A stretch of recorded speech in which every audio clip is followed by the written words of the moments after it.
People constantly ask me what's better, Stealth Rogue or Weapon Rogue. I've said before that I think that it's Weapon Rogue. However, Weapon Rogue is easily countered if people start running Acidic Swampoos and the Kobold Sticking Fingers. If those two cards become super popular in the meta, Stealth Rogue will be better.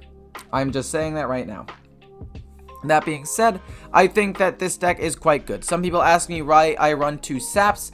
It is for Druid and Paladin matchups. However, if you're not playing against a lot of those two, you can take out 1 Sap for Cold Blood and it will still be decent. Or you could take it out for a Wolf Rider for the charge. Some people actually run it. This is not a meme. I am actually 100% honest. Some people run Wolf Rider. And, excuse me. If you want to take out 1 Sap, I would still keep 1 just in case you play against one of those matchups. But with the Plague of Madness along with the 2 Saps, it's arguable that you can take out a Sap. Stealth Rogue plays the Plague of Madness to counter Weapon Rogue as well as Warrior. I guess Hunter to some extent as well because it destroys their weapons.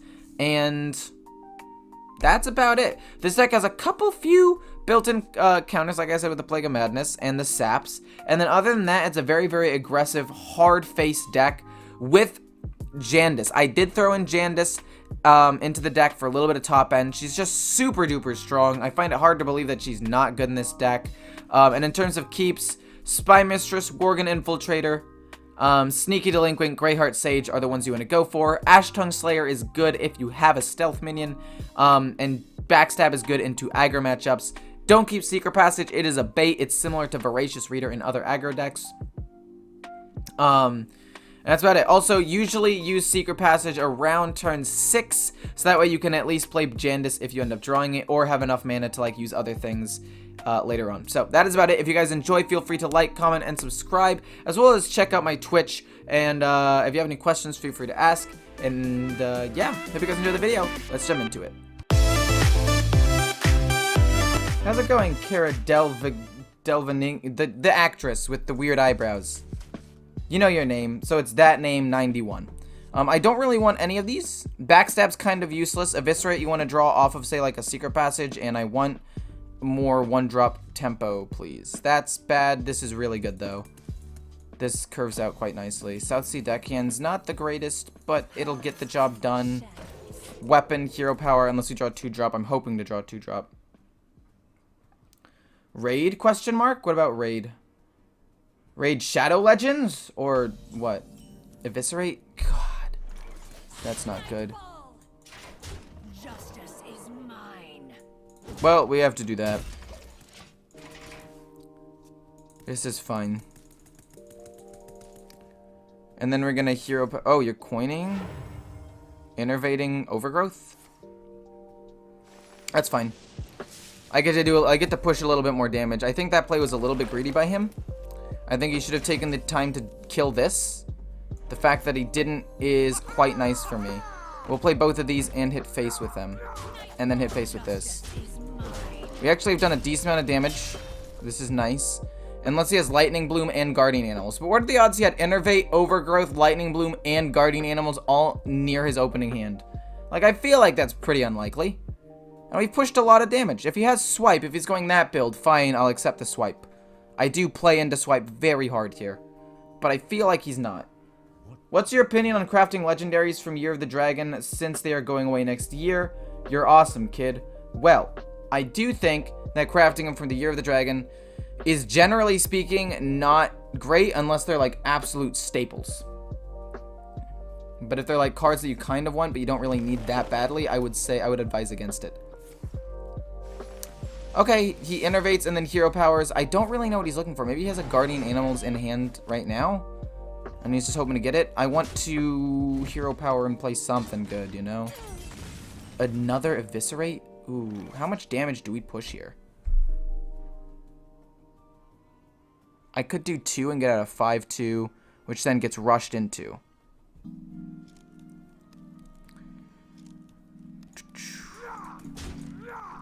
We got him down to 12. He'll get rushed into, which is the problem.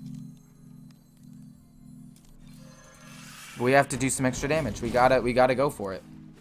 It's my best play. If he doesn't have Guardian Animals, it's just a lot of tempo on the board. If he does have Guardian Animals, then we're in trouble anyway. Overflow? Okay, that's fine. We hit, and then we backstab my own minion, and then we double eviscerate. Like, this is fine. This is actually, as long as he doesn't bog beam my... Okay, well, as long as he doesn't bog beam both. Secret Passage is fine. We'll Secret Passage, maybe get some extra damage off of this. We have double eviscerate for the next turn. It's fine. We're just searching for, like, something, just a little bit of extra, you know? Hooked Scimitar is good. That's very nice. So I either get 5 damage or 4 damage, but the 4th damage... So this is either 8 damage over 2 turns, which he could get like a taunt minion, which would stop me, or 5 damage right now with 6 damage overall. I think we want to go with this, because if he gets taunt, this does the most burst damage.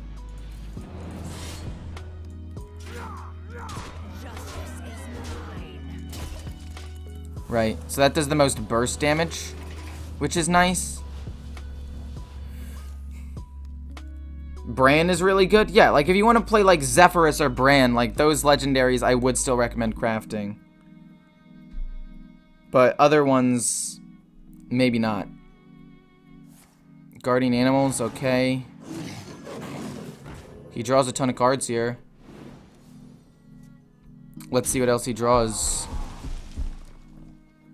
Okay. I need to draw a cheap card. Please draw me a cheap card. 1, 2, 3, 4, 5, 6, 7, 8, 9, 10, 11, 12, 13, 14 damage. Or 14. 13 cards save me. As long as they're not big or... Oh. If that's it, never mind. It doesn't matter. Okay, well, that didn't help. But we will do that. And then eviscerate once. And then eviscerate a second time. And he's dead. Which is nice. He had the ramp... He had a Guardian Animals. It was just kind of slow, I guess, and we ended up getting him anyway. He just wasn't able to ramp up quickly. So, we have a lot of damage, potentially. We're pushing a lot. Hooked Scimitar turn 3 is good. Secret Passage isn't really needed, but in this particular one, I'm going to keep it, because I think it's very likely that I use most of my cards in the first couple of turns, and I'm going to need Secret Passage as a way to refuel. So it's going to be Warden Infiltrator. Turn 1. Turn 2 is Coin Hook Scimitar, push damage. Turn 3 is South Sea Deckhand with whatever else we can get our hands on. And that's basically it. The tilt might make you lose 5% more games, which is the difference between top 200 and top 50. That's true. But I don't really care about top 200 versus top 50. Like, that's the thing. It doesn't really matter that much to me. If I'm top 500, great. If I'm top 1,000, like, all I want is the 11-star bonus at the end of the season. I don't care about being top 200. Like, it's fun. It's cool. I won't deny that. But, like, it's not that important to me. Let's just push a ton of damage. We literally don't care about this. We just need to kill him before he pops off. So, he gets to trade in, clear my board. I coin Hook Scimitar and South Sea Deckhand next turn. And just charge in with as much damage as possible. Wait, what? Oh, he's gonna play that and then pray. Like, this is a bit of a risky play, because what if it doesn't? I mean, odds are it kills off both, but what if it doesn't? Yeah, he missed one, so now he has to trade in. Like, that was kind of a risky play. It wasn't that big of a deal, though, I guess. It's a 6 more damage going face. Next turn will probably be Sinister Strike, and the Hooked Scimitar. We will draw a couple more cards in that time, and then hopefully we can kill him off. We have a lot of damage. This was a very, very fast hand. And then we have some other things to potentially get me there at the end, so it's good.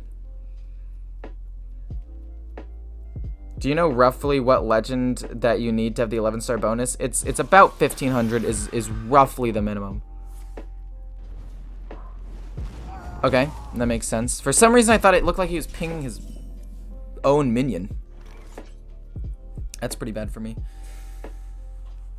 Let's just play both of these and hit, and then play Hero Power. And then hopefully draw a Stealth minion along with Greyheart Sage. We have 1, 2, 3, 4, 5 minions that we can draw that are Stealth. I mean, Lillian and the Burrowing Scorpion technically also qualify, but I won't have enough mana to spend them as well. Play them as well, so...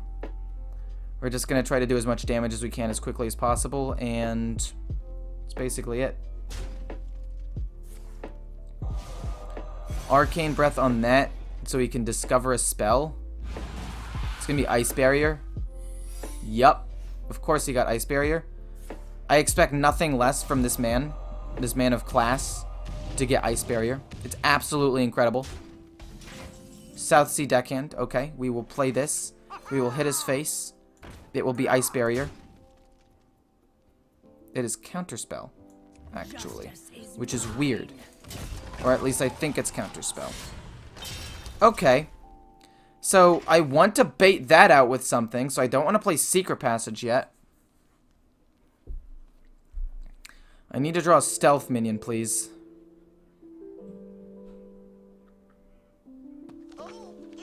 It's probably Counterspell, yeah, that's what I think it is. Dude, please, please, please, please. Hooked Scimitar?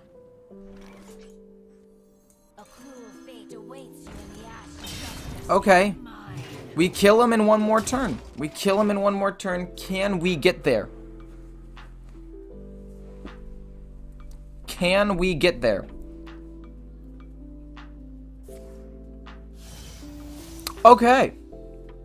Love when they randomly generate Evocation. Evocation should be 2 mana, by the way. It shouldn't be able to be so easily randomly generated. I absolutely hate that, first of all. Second of all, I don't think Sorcerer's Apprentice should be able to make a card cost 0 mana. Just another problem I have with Evocation. Just saying. It's probably going to be Counterspell. Hopefully it doesn't get Frostbolt. Frostbolt or Mirror Entity is like one of the few things that would stop me here. It doesn't look like he gets it. And so I think I win. I don't know what that spell or secret was, and I don't think I will ever know. So, in terms of opening hands, I really do kind of like this one. I have the coin as well. I don't know if I need the Eviscerate and Sinister Strike. I think I'd rather get those randomly off of, say, like a Secret Passage. And I think for now, I want to try to get minions and tempo. 2 South Sea Deckhands. 2 of them. Okay. Well, this is definitely Coin Sneaky Delinquent. Oh, shoot. Do I want to Coin Sneaky Delinquent still? And then hit with it next turn? And lose the Greyheart Sage synergy? I think it's fine, because if he kills it off, I'll get another Stealth minion, and I'll just play it turn 5 for some extra card draw. And we're just trying to apply as much pressure as possible to kill him fast. And then we'll draw cards and probably draw Burst at the end. Sinister Strike is Burst. It's a little bit early if you ask me, but that's fine. I'm going to play Dagger next turn and South Sea Deckhand to charge face a little bit. And hopefully we can kill him. Logging off to watch some Netflix before you go to bed tonight? Well, that's fair. That's what you want to do. I 100% understand that. I respect the choice, actually. Can never go wrong with a little bit of Netflix at the end to close out the night. I've been watching Schitt's Creek recently. It's a funny show. I'll watch like a couple of episodes every night while I'm editing or posting videos before I go to bed, just as a nice little way to like relax. Hey Blastoise, how's it going? How's it going, my dude? Hope you're having a good day. Like your little emote. We're applying a lot of pressure. It's gonna be Overgrowth. Wait, are you serious? Are you gonna really get animal? I hate it. I hate it so much. I hate it so much.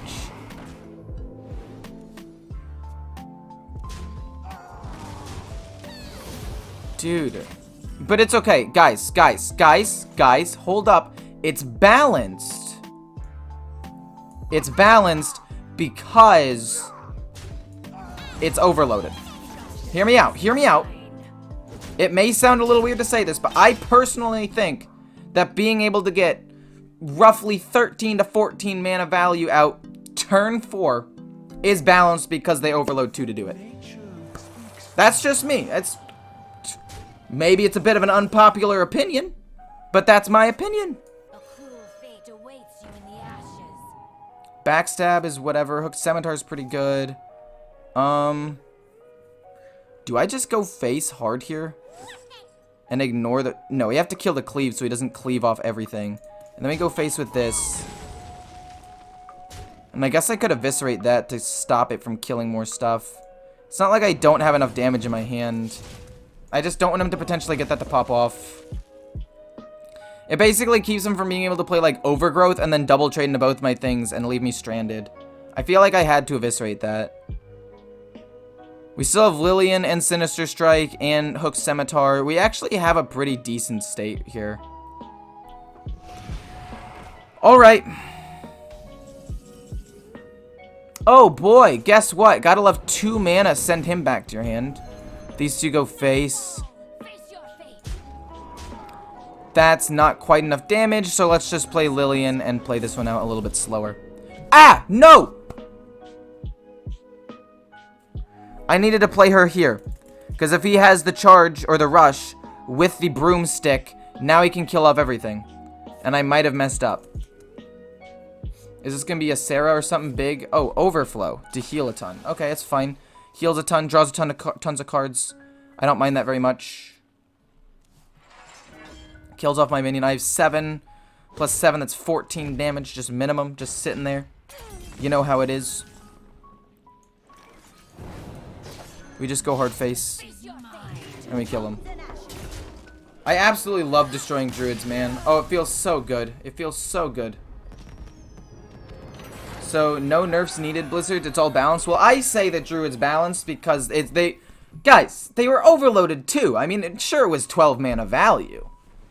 Roughly. I mean, if you take into consideration that they're 5 mana minions, and then Rush is about a 0.5 value card, or a 0.5 value ability, which means it's about 11 mana value, and then it's drawing 2 cards from your deck, which is roughly about 3 more mana. That's like a 14 mana value. But they overload too, so being able to play on turn 4 is balanced, right? What would you say the biggest mistakes of people Diamond 5 and higher are? Probably the biggest mistake, it has to do with trading. It's something I'm guilty of as well. Basically just the fact that I don't trade as well as I should all the time. Or I'll trade too often, right? Sometimes I'll make bad trades, but the biggest culprit is seeing a good value and trading too often. That's actually the biggest thing. I can't play the Sneaky Delinquent and hit. I mean, I guess I could play the Sneaky Delinquent and pass. And then we play this and backstab that and go face and use this as a health sink. But that's probably the biggest mistake that I've seen in most levels of play. It's been trading too quickly. Or trading too badly. Like, is trading here the correct play? I don't know. I am an aggro deck. I should be trying to focus on going face. But there's a world in which maybe he gets some sort of value trade. But maybe I'm thinking too into it. And maybe I'll make a trade and ultimately it ends up not being that good for me. So I'm going to end up making this trade. Because I feel like it's good. Personally. And then I'm going to do that. And then we're going to play Lillian turn 4 and hope that the arcane missiles go face a lot and at least the 3/3 live. But like trading's probably the biggest mistake. So focus on knowing when to trade, knowing why you're trading, knowing what your opponent could do to punish you if you do trade, knowing what your opponent could do to punish you if you don't trade. And if you're an aggro deck, be like, do I want to go face, yes or no here? Like, all of these things are things you have to think about the entire time, basically. I don't want to play Jandus until after he plays Arcane Missiles, by the way. It makes perfect sense. I mean, theoretically, it makes good sense. Oh my god. So he sapped the... Cards shouldn't be allowed to be made free. Call me crazy, but I don't think that cards should be allowed to be made free. That's just me. Call me old-fashioned, but being able to play like 7 cards in one turn and generate 2 5/5s? A little bit busted in my opinion. You've got to play the Arcane Missiles now. Oh, it says explode. Call me old-fashioned, but I miss the days when that wasn't bullshit that happened all the time. Like, I don't get how they thought that this was okay. I really don't understand how they thought that this kind of shit was okay. Like, Blizzard, what are you doing? How is this allowed? He literally on turn 4 got a 2-5, 2 5-5s, wiped my board, and had a 3-2 on the board, and still has the same number of cards as me. Because you let cards be free. Which should never happen in a card game.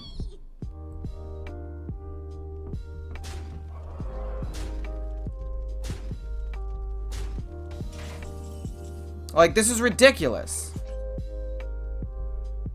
Blizzard needs to fix so much of their stuff. Like, okay. This is a game where it's in this really weird spot. The meta is both good and bad. It is good in the sense that, also, that's freaking insane that I got that. It is good in the sense that, the meta is very diverse, or at least it's relatively diverse compared to what it's been in the past. But it's bad in the sense that everybody hates every single deck in the meta. 1 mana draw 5, ridiculous. Everybody hates Druid and Priest and Mage now. Mage has no interaction and a huge amount of free spells. I mean, Hunter's sitting there as just Face Hunter, which has been around forever, but is problematic as well. Like, everything about the meta is bad. And yet, it's fairly unique, and there are a lot of different cards, so it's not awful. And that's basically the whole thing about it, right? That's basically everything I have to say about the meta right now. It's so simultaneously shit, but okay at the same time. I've got to sap this, and I've got to kill this, and I'm still dead. It doesn't matter. He played so much stuff in one turn that there was no way I came back. And that was turn 4. On turn 4, he generated endless amounts of resources out of what seemed to be nothing. Randomly generated spells, and the worst thing is when Wandmaker randomly gets some evocation. I mean, that didn't even happen this game, but when you play against a mage and they play like 3 evocations in one game, and all of them are free and they get a ton of value. I mean, at least in Mage's case, at least in the Tempo Mage, it requires a lot of setup, and it's like a ridiculously cool combo, right? But in the case of Druid and Priest and the Turtle Mage with very little interaction, there's nothing you can do at all.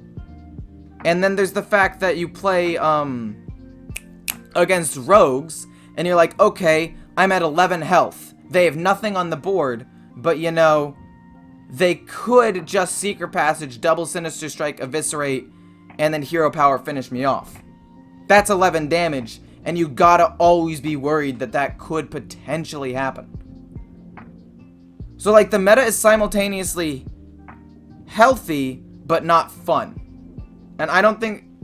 I mean, it's better than being both unhealthy and not fun. Like, only one deck is viable and it's garbage. At least we're playing against a variety, so we can't complain as much as I do, probably. But the problem is just that it doesn't make sense. And why aren't they fixing it? And people are constantly talking about it. Like, streamers during the Grandmasters have literally been like, delete Priest and we'd be happy, or significantly change it. And I've watched other streamers say very similar things about Druid, and it's been untouched. It's been untouched, and I don't get it.